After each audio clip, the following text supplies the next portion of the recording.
1940. While the Battle of Britain rages overhead, deep inside the Rolls-Royce factory in Derby, engineers watch in horror as their latest creation tears itself apart on the test stand. Oil sprays across the room, metal screams.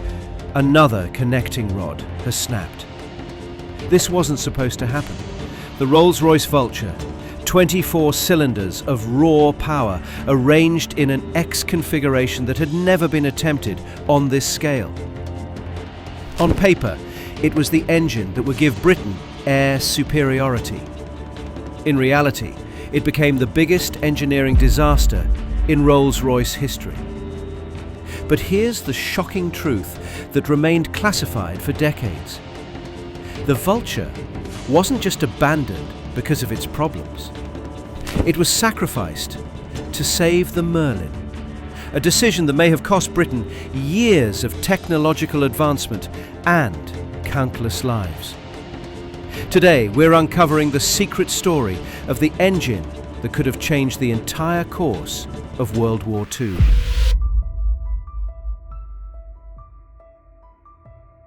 Let's travel back to 1937.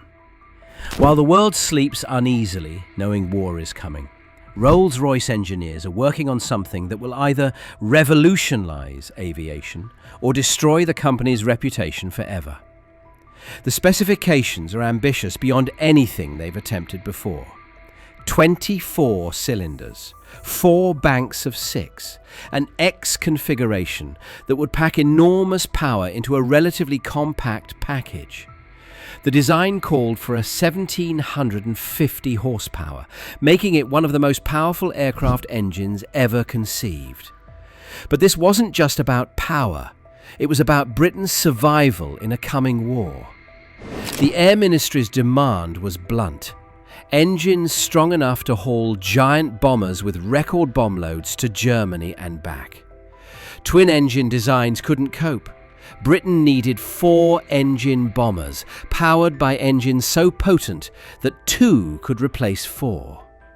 Thus began the Vulture project, Type 117. Arthur Rowledge of Rolls-Royce gathered his best engineers to deliver the power Britain's strategy depended on. But the gamble was immense.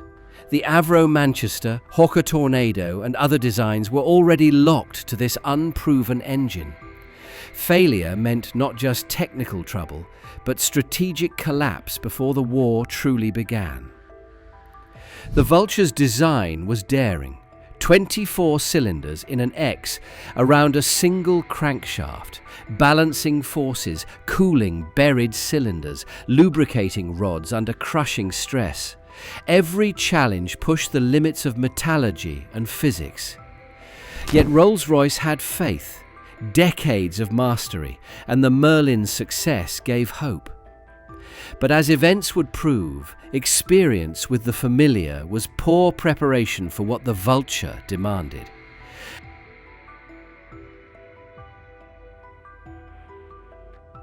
When the first Vulture prototype ran in late 1937, the sound was unlike anything heard at Derby before.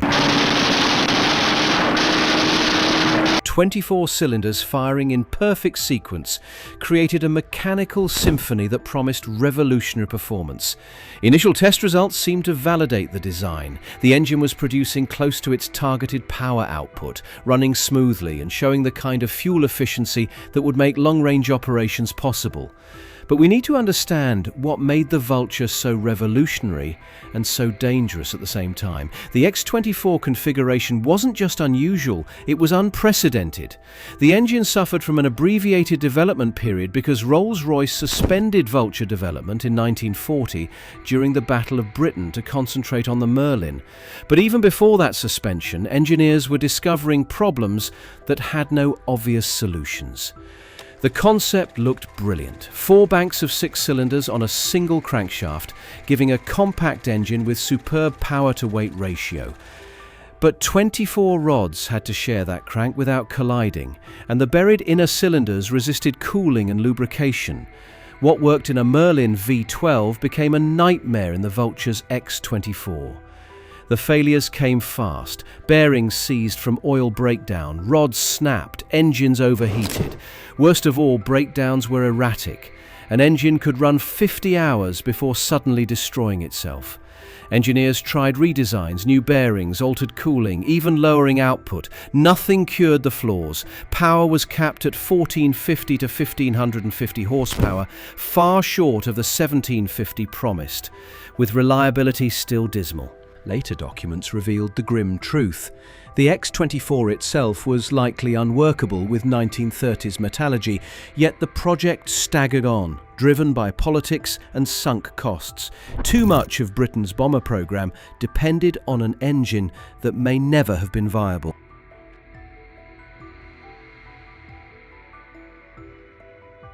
By 1940, the Vulture's problems could no longer be hidden from the operational squadrons. The Avro Manchester, Britain's newest heavy bomber, was entering service powered by 2 Vulture engines. What followed was one of the most dangerous aircraft development programs in RAF history. The Manchester was meant to counter German bomber strength. With 2 Vultures, it could outcarry existing RAF bombers, and its design was superb, fast, stable, and innovative. But the engines doomed it. Failures on takeoff sent loaded bombers crashing, in-flight breakdowns forced fatal landings, and sudden seizures left crews helpless. Squadron leader John Deering summed it up: an excellent aircraft cursed with engines that cannot be trusted. Losses to engine failures exceeded combat losses. Morale collapsed and crews begged for transfer. Abort rates neared 40%. Almost half of missions ended before reaching enemy territory. Engines sometimes ran smoothly for hours, then failed without warning. Ground crews struggled with endless maintenance, shortages of spares, and an engine that wore out far too quickly. The Manchester's tragedy was that its airframe was brilliant. Fitted with 4 Merlins, it became the legendary Lancaster. By 1941, it was clear the programme drained resources while delivering little. Yet Rolls-Royce pressed on, insisting the Vulture could still be fixed.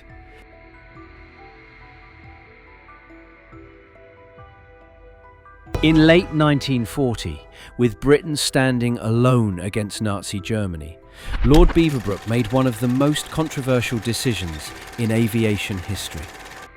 As Minister of Aircraft Production, he ordered Rolls-Royce to cease all development work on the Vulture and concentrate entirely on Merlin production. The decision was ruthless but necessary. Britain's survival depended on Merlin-powered Spitfires and Hurricanes, not the troubled Vulture. Every hour spent chasing its flaws was an hour stolen from the engines actually winning the war. Yet documents later revealed the deeper truth. Rolls-Royce engineers had judged the Vulture fundamentally unsound, needing a full redesign Britain could not afford. Sir Ernest Hives admitted in a confidential memo that the project had consumed enormous resources without producing a reliable engine. The Cancellation doomed more than the engine. The Hawker Tornado fighter was abandoned, and the Manchester bomber was left to struggle on with power plants everyone knew were unsafe. For the engineers, the blow was crushing. Chief designer Arthur Rowledge never recovered, convinced the Vulture could have succeeded with proper backing. Historians still debate the cost. Some argue that ending the Vulture forced Britain onto less efficient 4-engine bombers, weakening the strategic campaign. A reliable Vulture, they suggest, might have given the RAF smaller, faster, deadlier bombers, and perhaps shortened the war itself.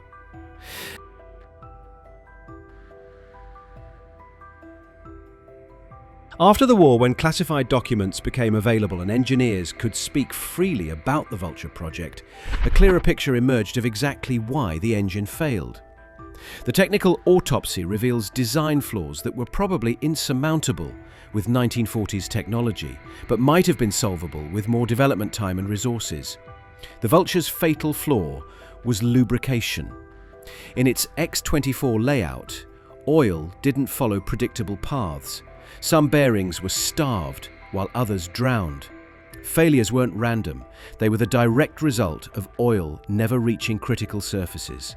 Even coolant chemistry played a role, with glycol mixtures affecting lubrication. Beneath that lay deeper issues. The massive crankshaft carrying 24 rods produced torsional vibrations no balancing could tame. Microscopic shifts loosened bearings and broke oil films until, after dozens of hours, the engine failed without warning. Cooling was no better. Inner cylinders sat buried, their heat trapped, creating hot spots that warped heads, shifted tolerances, and triggered further oil starvation. Worst of all, some engineers saw it coming. Declassified memos show warnings as early as 1939 that the X-24 created stresses beyond the reach of existing materials. One junior engineer wrote bluntly, "Continuing development without redesign will only lead to operational failures and loss of life." The warning was ignored. Politics demanded the Vulture fly.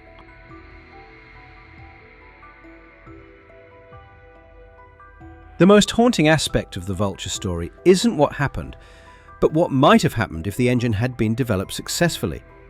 Engineering analysis conducted after the war suggests that most of the Vulture's problems were solvable with advanced metallurgy and manufacturing techniques that became available in the late 1940s.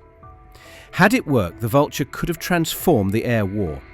Twin-engine bombers with the payload of 4-engine designs would have been faster, smaller targets and required fewer crew. The strategic campaign against Germany might have been far deadlier. The Hawker Tornado, superior in tests to the Typhoon, might have entered service years earlier, reshaping battles over Europe. Some historians suggest an even bolder possibility. A reliable 2,000 horsepower piston engine might have delayed jet development itself. Britain, America, even the Soviets watched the Vulture closely. US bomber doctrine and Soviet X-24 projects could have evolved differently had it succeeded. Ironically, its failure still left a legacy. Metallurgical advances forged to solve Vulture problems later enabled reliable jets. Yet the program drained resources, possibly delaying jet fighters that might have arrived by 1943 instead of 1944. The human cost was harsher still. Manchester crews lost to engine failures, missions aborted, and vital targets left untouched because Britain lacked bombers it desperately needed.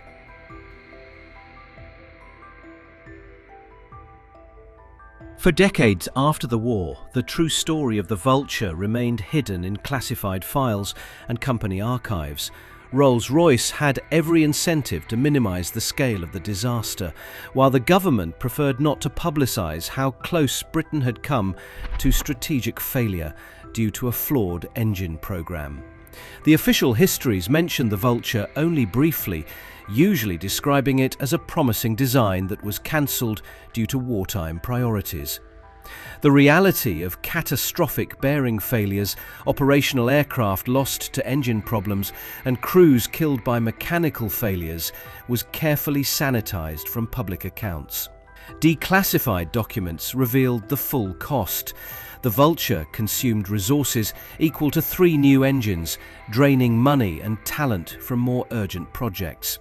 Even worse, memos from 1939 show engineers already suspected the X-24 was inherently unreliable, yet political pressure forced it forward.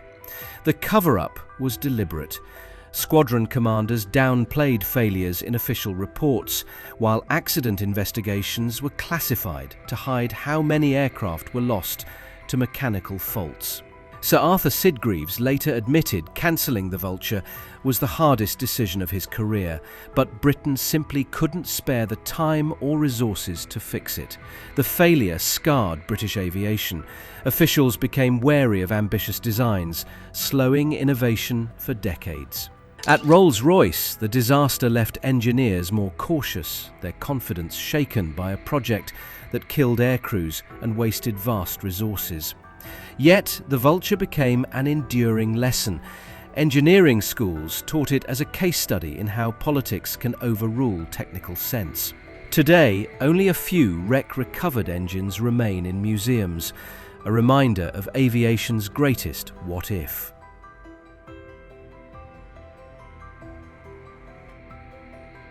The Rolls-Royce Vulture stands as one of aviation's most tragic failures, an engine that promised to revolutionise warfare, but instead became a cautionary tale about the dangers of rushing unproven technology into service.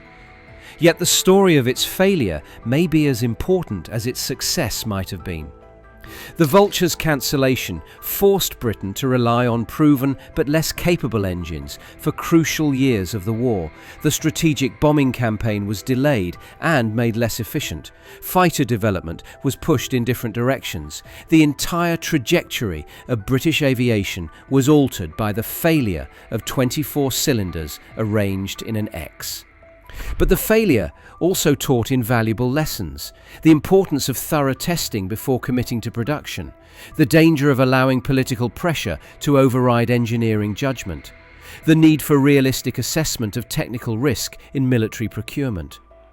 These lessons influenced aircraft development for decades.